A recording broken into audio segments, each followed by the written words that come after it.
Show the delocalization of the lone electron on the benzylic carbon. Alright, so that is the lone electron. So what happens is half of that bond could go there, and that electron could go with the half of that bond, and now you form a second bond between that carbon and that carbon, so you form this resonance form.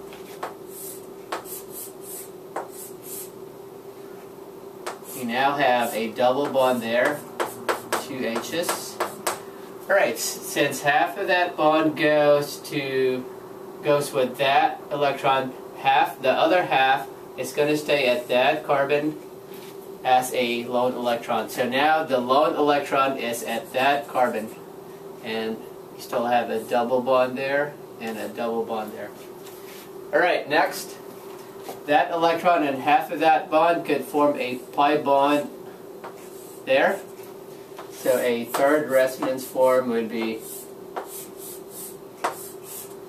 now you have a pi bond there, and you still have that pi bond, and double bond C, H, H.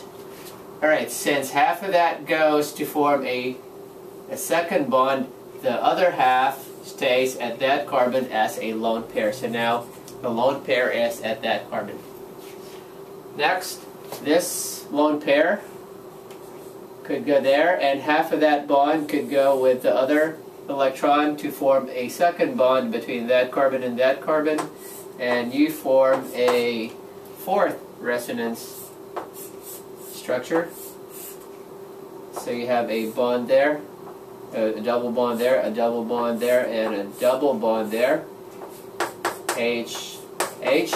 So half of that pi bond goes to form a pi bond there, so that means the other half goes there as a lone electron. So the lone electron has moved to that carbon.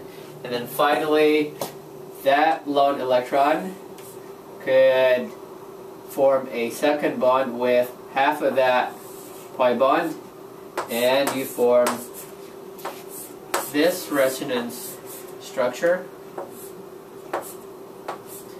And now the other half of that pi bond goes to that carbon as a lone pair, so it goes back to the original carbon. So that structure is the same as that structure.